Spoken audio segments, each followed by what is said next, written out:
Where the hell am I? Oh, is that you? Andy, is that you? Look what I found! My hands are all sweaty from that spray. Yeah.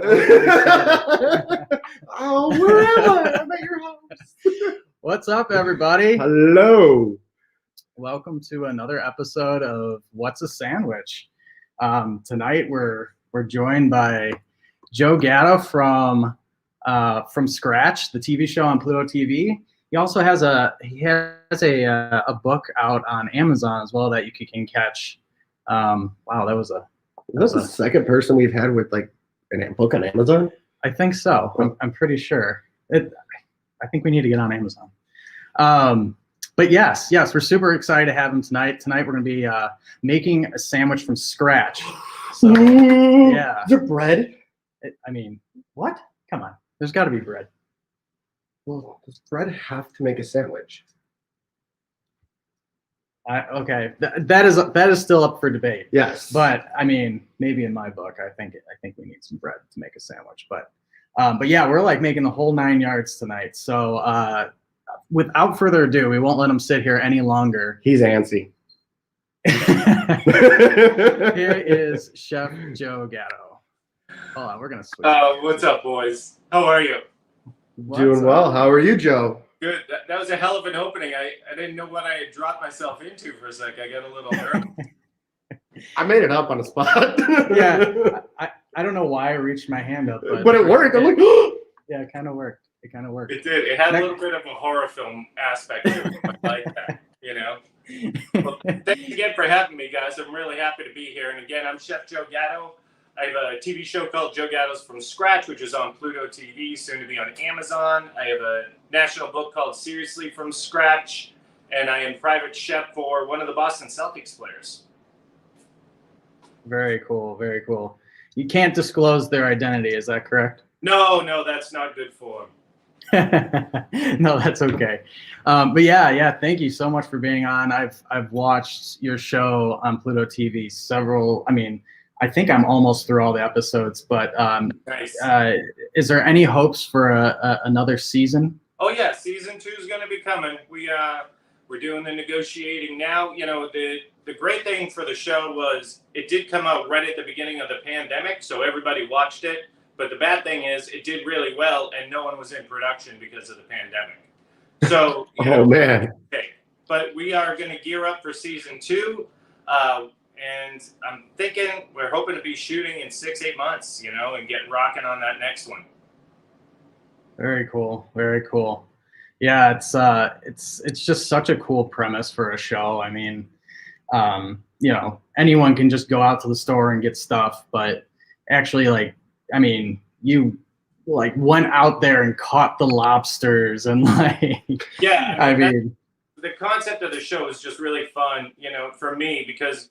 Not only are we making the food, but, I'm hand forging my own knives. I'm making my own charcoal. I'm pulling water out of the Atlantic and making salt. I'm milking cows to make butter and cheese. I really wanted to dig in from scratch aspect and really just explore it. And that's what tonight's all about with, on what makes a sandwich because, we want to make a burger, but how do we make an ultimate burger? How do we make something at home that's just so memorable and ridiculous? People are punching themselves repeatedly in the face.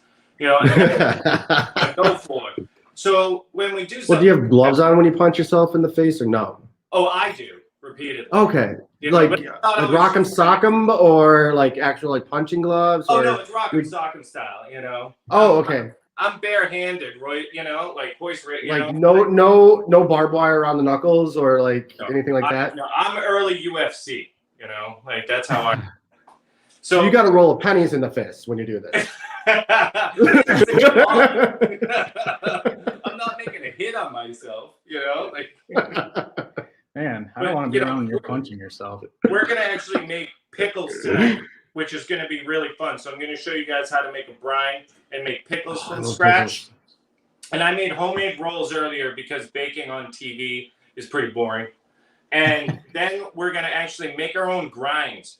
And we're going to talk about what cuts you can use, why we're going to use these, how to actually grind it so you're not getting smears with the fats.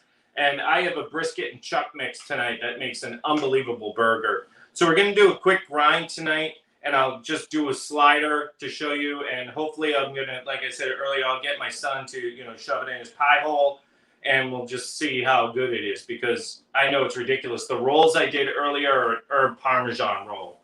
So, once you're making everything from scratch, that's kind of the fantastic part about it, is you can make anything yours. I want my rolls to have herbs. I want my rolls to have some heat, so I'm putting chili flake in it. I want my grind to be more chuck or more brisket or have some sirloin in there. I want to experiment. I want to make my own ketchup, my own mustards, like my pickles, anything you can do because you're making it your own. And that's really what I love about the from scratch aspect. That, and you get to share it with all your friends and everyone freaks out, and you rarely have to pay for booze. So, so from an artistic standpoint, because Andy, myself, his wife, like we're all artists and stuff, and we're always doing things from scratch, building and designing our own things from just anything we ever do.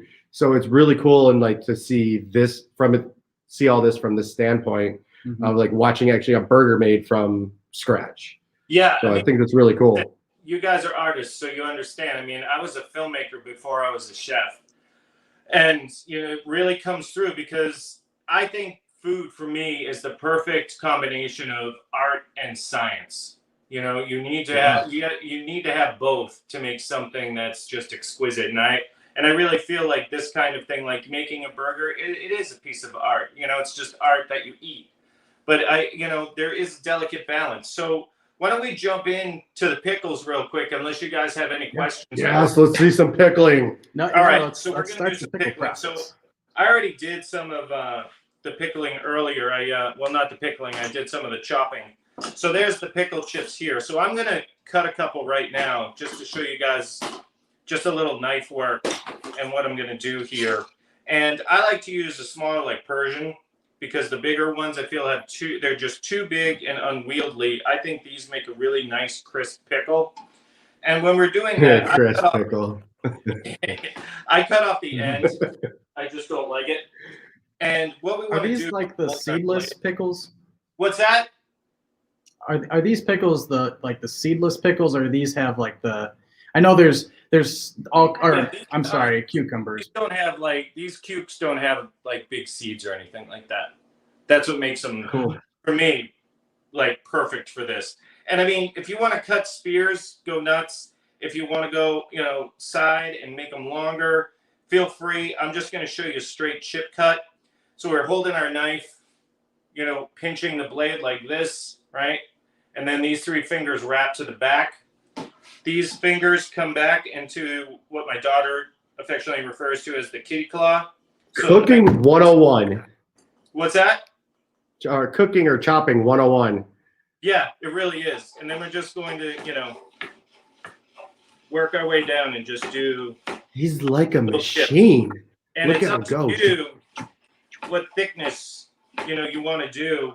Personally, I like them a little thicker because I just like a big crunch on mine.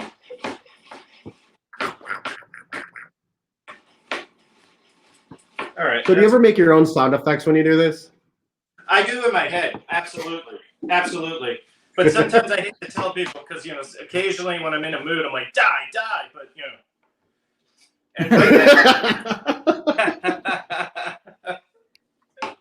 So here I have a jalapeno. And I'm going to put the jalapeno on my pickles. Why? Because I want to. And I'm just going to slice no better reason. Right. I could hollow it out and remove the ribs and the seeds. Now, the ribs is where all the heat live, if you didn't know that. It's not the seeds are here. It's the ribs right here. That's where a lot of the heat of a jalapeno lies, or any pepper for the Scoville scale. There lies the bad decisions. Right. Exactly. And I love pickled jalapenos, especially on tacos and things, but on a burger, they're super yummy. So I'm just going to mix those in. I'm going to throw them in the bowl real quick. And then just a mason jar. And what we want to do is we just stuff that in. Now, does it have to be cuke and jalapeno? Nope. You can do carrots, peppers. We do we pickle anything. I mean, you know, I just like pickling. I think it's a great way to use up product, and it's super delicious. Now, I stuff them in really tight. So now I have this, and in this pot, I have 3 cups of vinegar, white vinegar, and a cup of water. That's my brine. Now, could I use apple cider? Absolutely. Could I use, I mean, you can mix up your vinegars however you want. I love the just classic white vinegar and a little water. And then I mix in a couple things. So I have a sugar and salt mix, black peppercorns. I like a little lemon juice in it. It really gives a brightness to it, which I love. A ton of garlic, because it's freaking garlic, right? And then... Why not? More the merrier. Exactly. And then a little roasted garlic powder, which kind of gives it just a nice backbone that you can really taste the garlic through everything. I just stir it for a second just to kind of dissolve everything. And this is, again, you know, boiling hot. Now, here's where we can do 2 things. We can be really stupid and try to pour it all in out of this, right? Or we just put it into this guy. Have you ever made pickles from zucchinis? Someone said that they make good pickles. A neighbor of mine used to do that. I have not. I'm not a huge zucchini guy, but I'm sure it's delicious. So now this is going to spill everywhere. So I'm going to use my bowl, put it in my bowl. Thinking ahead, I like it. I like it a lot. Oh, right? Man, if I had a Not nickel for not every just a time I hat did rack, that. ladies and gentlemen. What, thought ahead or forgot to think ahead? No, when I've spilled it down the side of the thing, because I can never pour it right. So we press this down. That is still really hot. And we lit it. So this is a nice quick pickle. These quick pickles will be ready tomorrow. And then we have to let them cool and then fridge them. And this So will the long- spill itself off. The longer it pickles, I assume, the more flavor you'll get from it. So, you know, as a week opposed to a couple days, there's a difference, would you say? I would say there's a big difference from day 2 to day 4. But I can tell you right now, I'm going to be eating these tomorrow. So I just love homemade pickles. And that is it. And I mean, that looks pretty cool. I mean, just to do yourself. Oh, yeah. When we have parties, you know, I'm doing pickled peppers and all this stuff. So I put them all out on a table. Super colorful, super impressive, and really, really yummy. And it's like a DIY Etsy thing. What's that? It looks like something out of an IKEA magazine. IKEA is usually, well.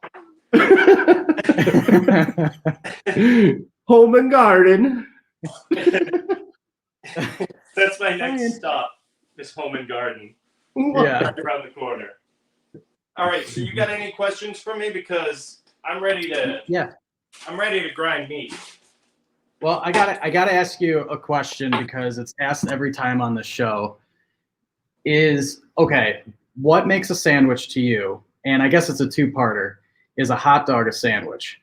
Okay, I think bread with something between it is a sandwich. And I think a hot dog is a sandwich because it's basically just something in between bread. Then I know my son and I had it out about this and we got into the debate then, is a taco a sandwich because tortillas is kind of bread and blah, blah, blah, blah. But I'm not going to go all crazy about it, even though we did kind of fight about it. But I do think a hot dog is a sandwich. And I know, you know, it's a passionate debate out there. But I definitely would say it's a sandwich because I haven't heard a real valid argument of why it's not. Oh, man. What do you guys think? Have you heard of the what is it, the National National Hot Dog Council. Isn't that what it's called? No, it was the the Sausage Council? Yeah. The Meat Council. I'll have to send you that guy's link. It was a tubular device council. But yeah, they have a whole argument against it, which Really? it's not that strong. They I don't think quote it's Matt that strong. Damon. Yeah, they do have Matt Damon quotes. And who else was on there? And Matt's saying that it's not a sandwich? Yes. That's what he's saying. Yeah. That's what he's saying, yeah. I officially hate Goodwill Hunting now. Who was the other guy that I was impersonating? I can't remember his name. Oh, they had Al Roker on Yeah, there? Al Roker. Yeah. Hot What? dog is not a sandwich. Yeah. Yeah, he doesn't think it's a sandwich. Now, I Well, hope they're not what made up. credibility does Roker bring to the table? Let's be honest. I mean, really, I didn't really know who he was, so I read that Yeah, quote. Like Damon went to Harvard, so Yeah. Oh. Damon went to Harvard and wow. he was in space. Yeah, he was in space by himself. I bet you if someone gave him a sandwich, He they'd have farmed fun. potatoes. Yeah, I love Yeah. Damon. He's a great. He's from my neck of the woods, Boston. Oh, really? Yeah. He's Yeah. a Boston boy. Him and Affleck. So if I guess kind of transitioning now a little bit, if what you're doing for the burgers here, is this a similar process that you would do for creating your own hot dogs from scratch? Well, yeah. I mean, it starts off with a grind, and we did hot dogs on the show. I think you actually watched someone, didn't you, Andy? I think you Yes, watched I did. So yeah, I did. so we did it on the show. Yeah, I suck. I didn't. We've done it a couple times here just for like vacations and stuff, and it's fun. And you do it. It's a little bit of a longer process though, because you start off with a grind. I did like a beef and pork grind, and all your seasonings. And then what you have to do is you have to emulsify the meat, and you do that through. I use the food processor for that instead of a grinder. So you have to emulsify it to make it so it's basically one meat. It's not a grind where you have strands. And then once you emulsify it, then you're stuffing it.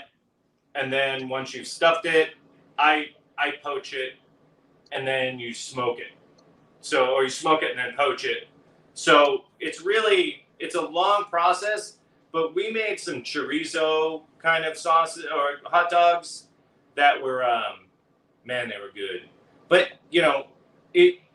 it's a commitment. It's a commitment. It's not like a burger. Like burgers, I'll grind for myself just for eating because it takes just hot dogs. You're like, okay, I need to have a plan. You have to sterilize things and they stuffing, but it's basically just an emulsified sausage. So it's not that hard to do. And I make a lot of charcuterie at the house from like pepperoni and salami and things like that. And when you're working in those kinds of fields, you really just you have to work safe. You have to work clean. And you have to. It's good to have someone walk you through it once, because there's a lot of different kinds of places you can kind of screw up. But making your own hot dogs, when you do eat it, it is super satisfying because of the process. And once you're actually eating it, and of course we made pretzel buns and homemade mustard, and we went the 9 yards, and just absolutely we were on vacation and just went to the beach and ate them, and it was awesome. Yeah, I love that episode. That was cool. I was like, man, I'm totally gonna go home and binge this tonight. Yeah, you got to. It's fun. It's definitely a process. It's definitely fun, especially because you can customize it so much. Yeah, Just like really cool. Yeah, you can customize that as well. What? Sorry, I cut out for a second. Have you guys made burgers at home before? Mm-hmm. Oh yeah. Oh yeah. Not through a grinder, but did not do that part. Yeah, but I'm excited to see the next part. Yeah, so let's get some grinding in. So yeah, some grinding. I have like Pauly Shore doing. Yes, thank you. You got it. Oh yeah, kid. I'm all over it. I'm like 90 years old. I was gonna guess a hard 95, but okay. Yeah, appreciate that. So I'm using my KitchenAid as my grinder today because of the attachment. So it comes with this. This is called the hopper, and then what I have to do is this is the auger, it's called. So the auger pushes the meat forward. So we're going to put all the meat in the hopper here and use the plunger to drive it through. Plunger. And then I have my knife, which goes here, right? And then I have my grinding plate. So depending on what you're making, this grinding plate's perfect for burgers. There's wider ones if you're doing like mortadella, things like that. So I'm going to then just put the ring on, and then that attaches right to this bad boy. And I lock that in. I'm going to get myself a little power. I have that. Well, there And you go. I didn't know what that was. the KitchenAid, it's a mixer. Yeah. I'm talking the grinding attachment. I didn't realize I had that. All right. Still I pretty thought it was a tough. DJ Fine, right? device. So I'm going to put this underneath, and then what this does, just like if you're mixing, bread, we're going to control the speed here. And before I do this, I've taken and cubed the brisket and the chuck, and then I put it in the freezer for about 2 hours. You have to par freeze your meat if you want to get a good grind. If the meat's too soft, the fat and everything is going to get jammed up in there, and it's actually going to smear. So your fats will just run right out. So if we're doing a grind and we're par freezing it, just like I par freeze the equipment too, and keeping everything cold is really essential, we get those nice lines of fat, and that's what we're really looking for. So we get that beautiful melting. And so that's really essential, is to keep things cold while we're going, and work clean because we're doing a grind. And also make sure that you've cut your cubes small enough to fit through there. So I'm going to take... Okay, well, from making jerky, I knew the freezing thing from making that. Like, Yeah, you want to... I'll show you one sec. Oh, look at that plunger. So what I'm going to do, you can see it all coming out, right? And if we don't want to mix anything in here either. We don't want to be putting salt or mixing anything in here, okay? Because salt's going to bind the protein, and you're going to get a hockey puck. We really want to just keep it just the beef. That's what we're making this grind for, is to taste that, right? Huh. So I'll grind a whole bunch of this. And, I mean, grind as much as you want. I like the brisket for that richness, and that chuck for the beefiness. And, occasionally I'll throw in some short rib. And I'll show you guys how this looks now. I'll throw in one more piece. And then... I know what I'm doing soon. So, actually, I'll grind a little more now, but you can see, like, this is what we're looking for. Right? Look at that. Ah, yum. Beautiful. Right? It's beautiful. And that is going to make a burger that will blow people's minds. So I'm just going to grind the rest of this. And then if there's any questions that come up, just let me know. But again, don't add salt at this stage, right? It's just going to really screw your burger up. We want to keep this just the beef, and then we'll salt and pepper the outside with a seasoning blend, and we'll smash it, because that's going to give us more surface area and more caramelization. And we all know caramelization is yummy.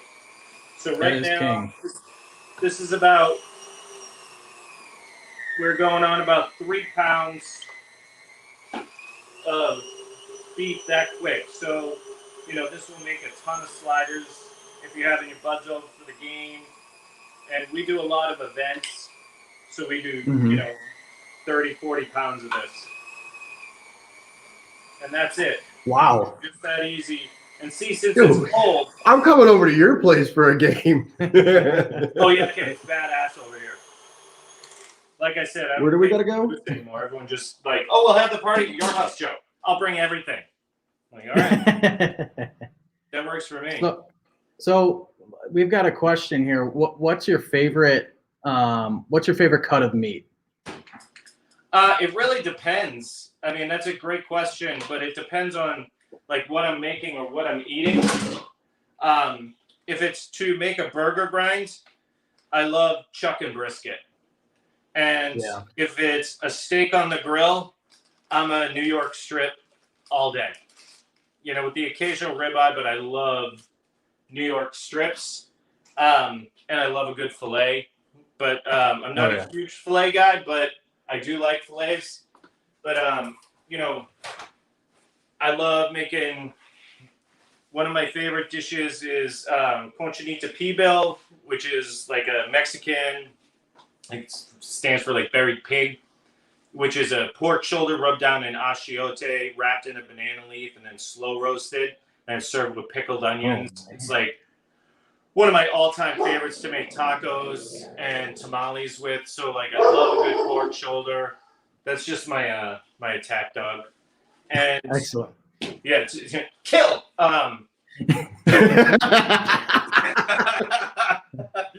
But yeah, I mean, I like pork tenderloin when it's done right. You know, if it's cooked off correctly and, you know, pulled it, you know, so it's 145, somewhere around there.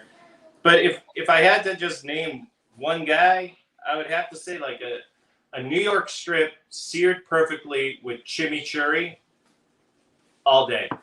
Just all day. Oh, awesome. This is my Tiny human. That's sous chef 1. That's sous chef 2. Another tiny human. Wow. Can you say hi to There's 2 tiny everybody? humans. Hi. Do we cook a lot here? Yeah. In the fridge, there's like no food that's not homemade, except the eggs. There you go. That's like the only thing. In the fridge, there's no food that's not homemade. From the mouth of babes. Those are made in a chicken's butt. Yeah, exactly. Tasty. So, yeah, so I would say New York strip, chimichurri. That's absolutely awesome. One of my favorite things in the world. Chimichurri, you know, you could put on a boot and it's going to taste good. And we have one more question about.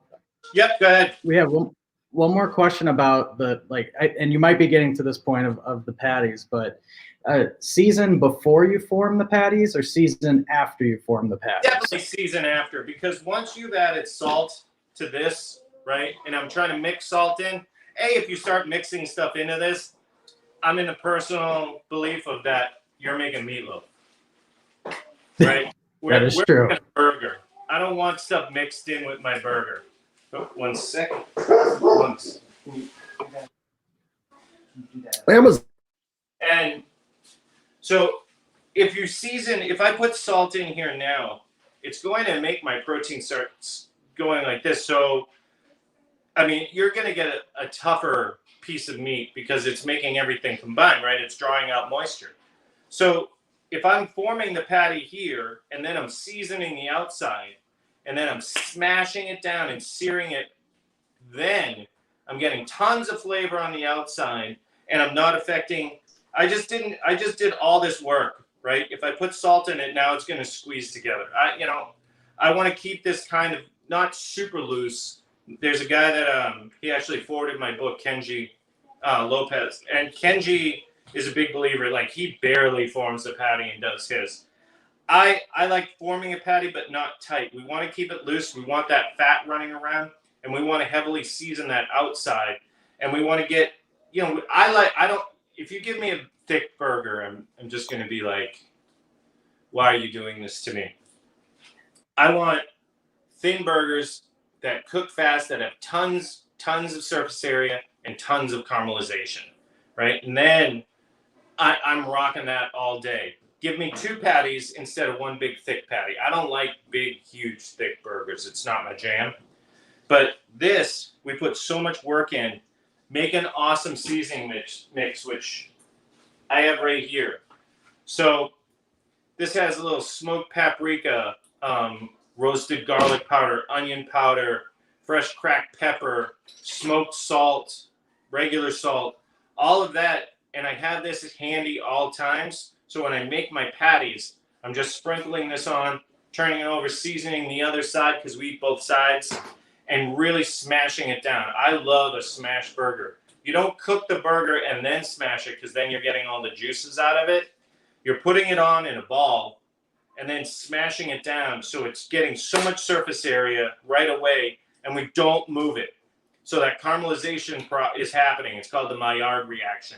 We want those sugars browning and caramelizing, and then we flip it to the other side, finish it real quick, throw it on a burger. The juices are melting into the burger bun, right? Maybe throw some cheese on it just before we go, which I'm going to do today. And yeah, I'm an American guy. I like American cheese on my burger, right? And I like the Red Sox. What am I going to do? All right. I love both.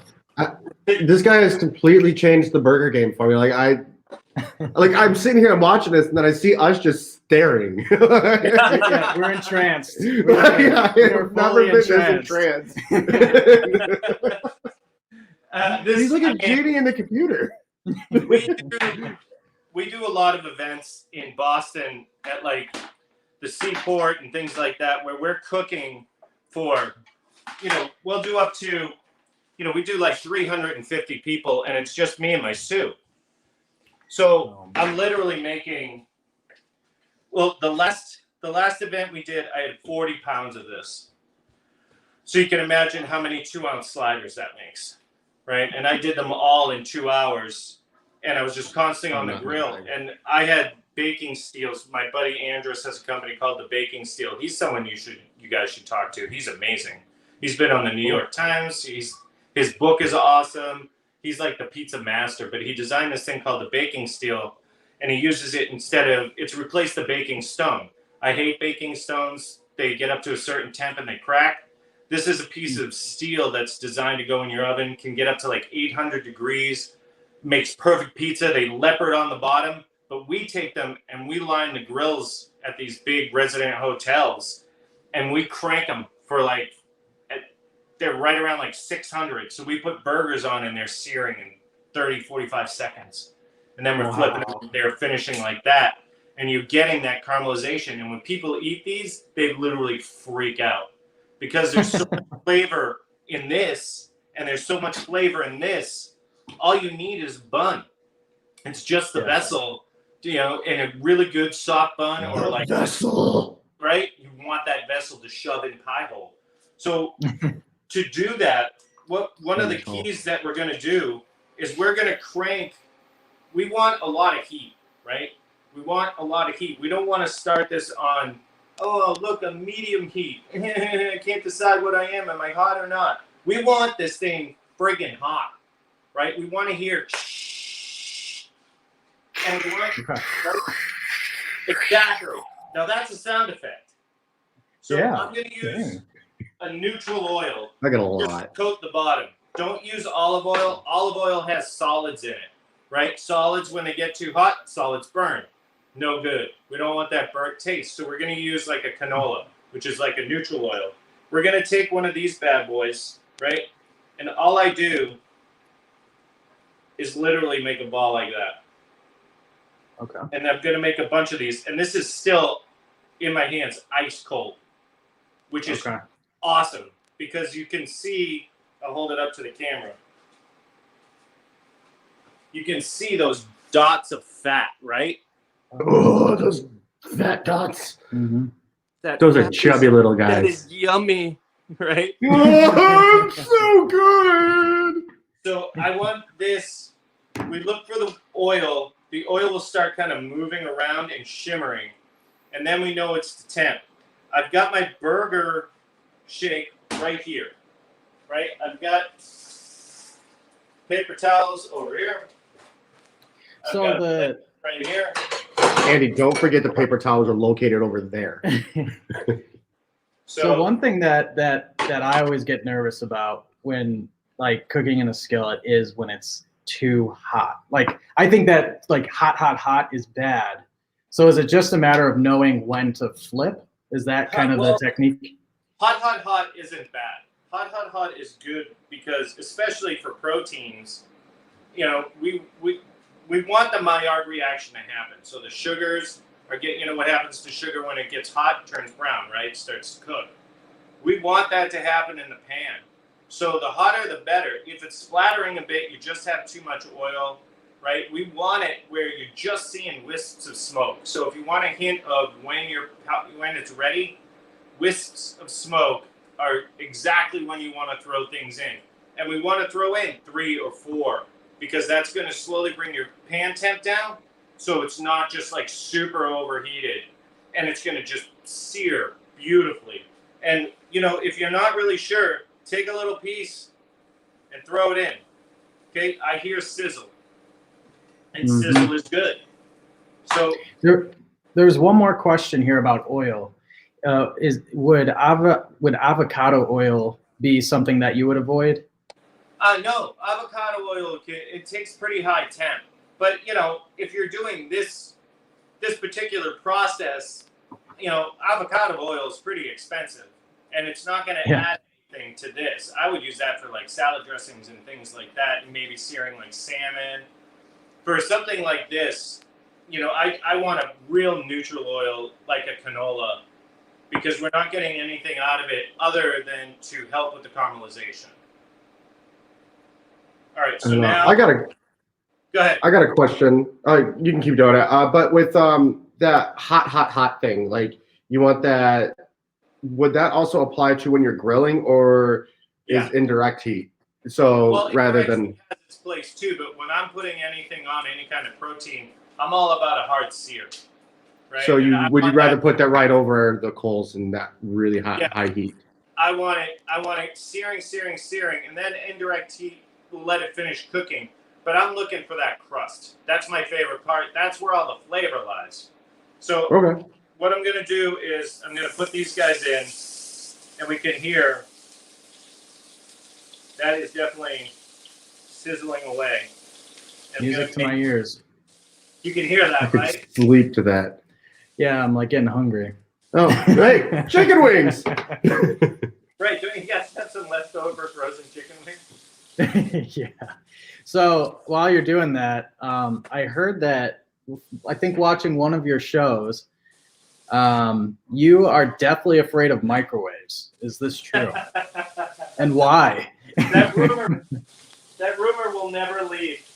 No, it's not that we just have a thing on From Scratch where we kind of just rag on the microwave a bit. We need the microwave to heat some stuff up, but here comes the smash. Oh, can't miss the smash. Yep, you're missing it. So, right, this is what we're looking for. Right, we're getting all that surface area, and it hasn't started cooking, so no juices are getting pushed out. Right, now we're going to let that go. I'm going to re-season one more time. Salt, pepper. This one actually has a little fennel. And here's what you don't want to do. You don't want to start moving them around. You don't want to start poking at them. You don't want to be like, hey, how you doing? How you doing? How you doing? Right? We want this to stay right on the bottom. So no nonchalant hello. Right? We don't want to F with these guys. All right? Because they're doing a really good job right now. All we're going to do is screw it up. Right? We want them to finish their job. We don't need to see what's happening underneath there. We know what's happening. We're caramelizing. We're getting yummy. And when we start seeing the edges begin to brown, right, then we know we can flip it. But we really, I'm going to show you guys for the show, but we really just... Wow. Oh, my God. See those? Oh, yeah. Oh, wow. Right? Beautiful. We want to get that hard sear. It's tougher with the induction because the induction doesn't quite have the power of gas. It drops and doesn't recover as quick. But now that this side is done, right, we're going to season this side. And what is the seasoning again? This has everything: salt, fresh cracked pepper, a little fennel, roasted garlic powder, onion powder, a little smoked salt, a little smoked paprika. And once I throw that on, see, that's not going to affect the proteins or anything. That's just going to add flavor. And it's soaking in now. And once those juices start to poke out, just like this guy right here, the juices are just starting to come out the very top, right? I know that's mid-rare, and that's where I want to be. So I'm going to wait for these guys to go. That guy goes to the back because it's just because I know this induction burner after cooking on it thousands of times, and the back is a little cooler than the front. So I let these guys go, right? And I'm not poking them, but I'm going to show you, Poking them. right, what we're looking. So you can see, can you see that? See the juice coming out? Oh yeah. So can you just mail that over here? Yeah. Overnight. I think Yeah. FedEx has an envelope. There's Amazon droids. Get it here in like an hour. Yeah, that's right. All right, so what I'm going to do is now that, and also if you're looking for a little tip, right? If you're pressing it and it bounces back, your protein's done. So I turn the heat off, and I want to let that rest for just a minute. But since I turned it off, I'm going to take 2, and I'm going to throw a blanket of cheese on that, and then the heat off, throw a pan on top, and that will create convection. So that's going to melt the cheese, and then I'll throw it on here, and I'm actually going to go and grab my son real quick. One moment. I don't know about you, but I'm ready for a burger. Man, I am jealous. Yeah, this chicken wing isn't doing it anymore. They're great, but All right. So now we're going to build this real quick. And my son is like, straight, just give me a burger. Cheese. Even I call him a communist for it, but. And can we time him and see how fast he can eat it? This is my son Benjamin. Hey Benjamin, how fast can you eat that burger? Honestly, I've never heard someone scream, "Hey, come have a burger!" so aggressively. Person when it comes to- All right, I'm timing him. Oh yeah. Yeah, look at that. That's good. Oh, look at that drip. Yeah, that's good. All right, let's see. Ooh, that might be hot. Careful.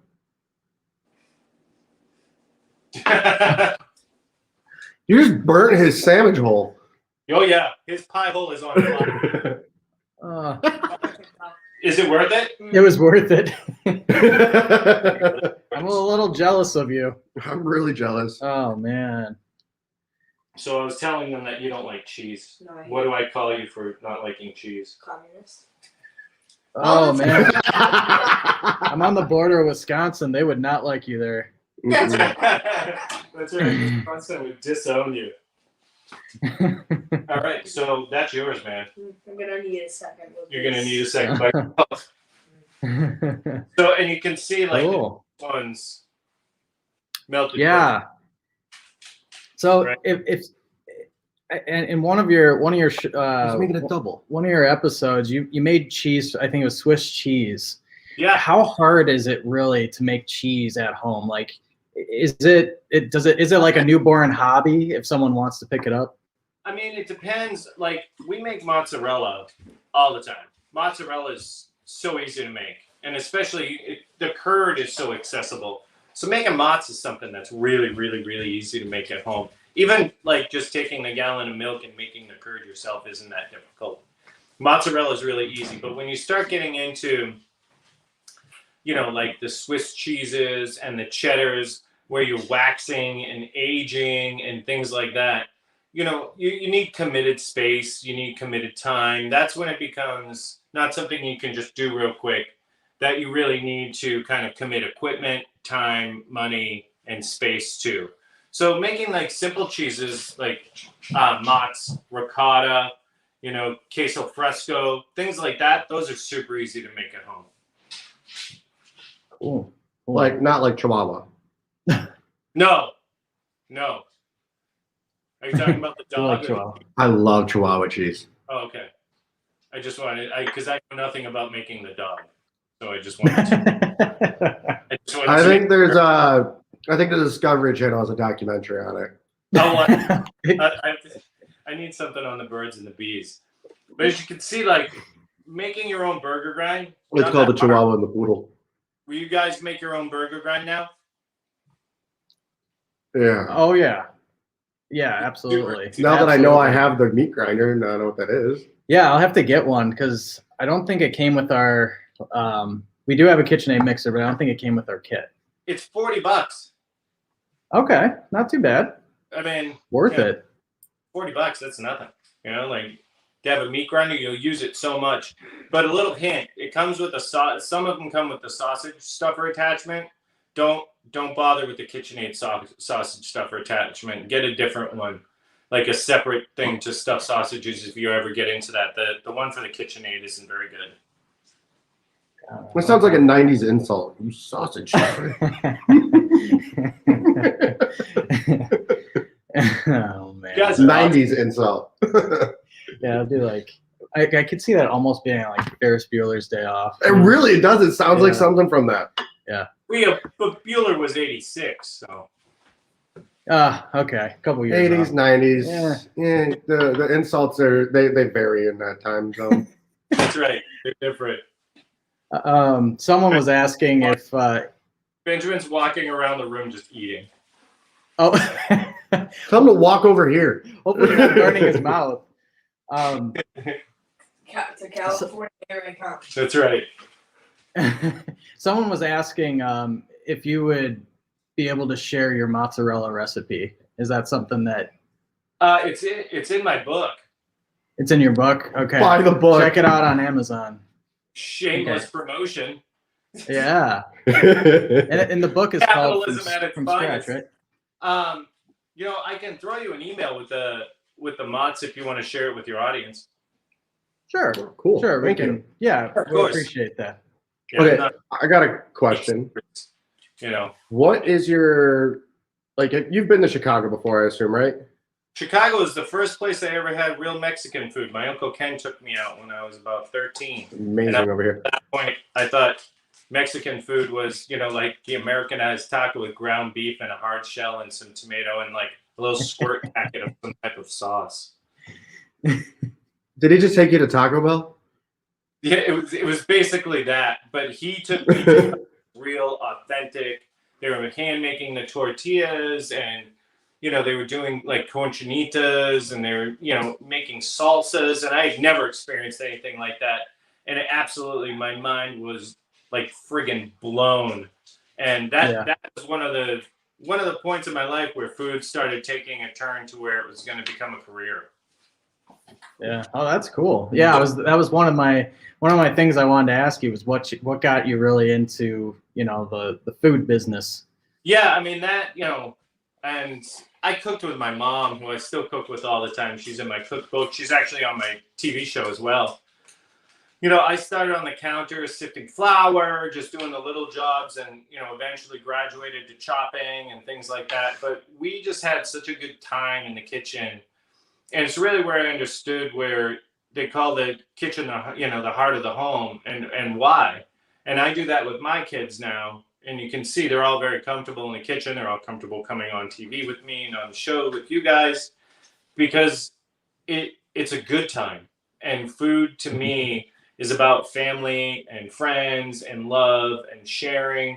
And when you get to make a career out of that, it's pretty damn fun. And you put a lot of effort into it because I have so much enjoyment for it. And it was really started on that countertop in Arlington, Massachusetts, just having great conversations. And then at the end of those conversations, we'd have some awesome cookies or banana bread, or, we'd have made, Italian bread or something that was so delicious, just created all these fantastic memories, because you can order a pizza and sure, the pizza will come and you'll eat it and, it'll probably be good.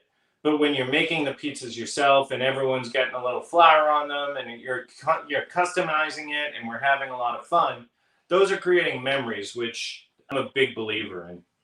Yeah, same here. So I gotta ask you then, from the episodes that you filmed, my favorite episode is the Reuben episode. would that be kind of your favorite episode as well, or what's your favorite episode from the show so far? The Reuben's definitely up there because we went to my mom's, but I've been asked that question a lot, and it's kind of like the only way I could really explain it. It's kind of like my kids, I can't pick a favorite. Well, I can. I just can't say it out loud because I'd look like a jerk.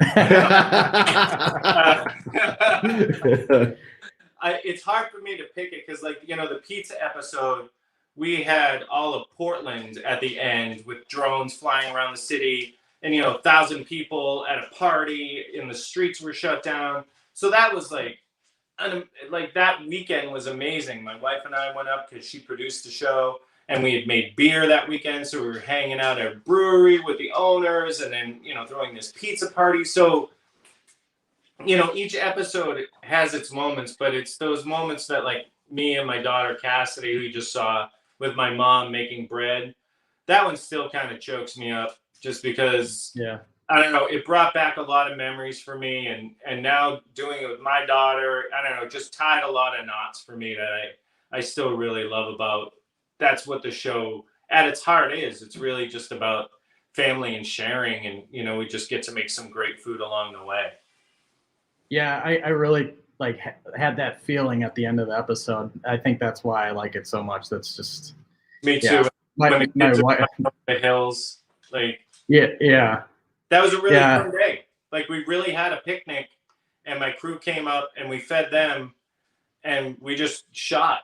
My guys were they were off. They know my crew's great friends of mine too. My director Ryan, I've been friends with him for 20 years, and he's an unbelievable director. I just happened to be friends with him. We met a long time ago, and Ryan, my cinematographer, my cameraman and cinematographer Tony Flanagan, I've been friends. I mean, I'm 51. I've been friends with him since I was 18, and he's been so they just come up and interact with my family. So it's very normal. It's not a camera crew. It's just buddies, and everyone's filming. They're just super talented guys. And they caught some footage that when I came to the editing room to watch it, and the kids are running over the hills, and I was just man, this is the ultimate home movie. When these kids get older, they're going to see, and it's that's really cool. You have a TV show as your home movie.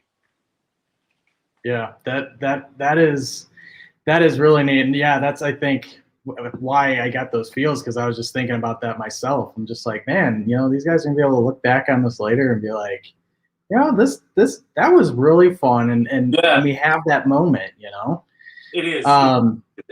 That's part of definitely what food is for me. It's just that aspect of it. It's just all so intertwined with family and friends, and I make great friends. Meeting you guys.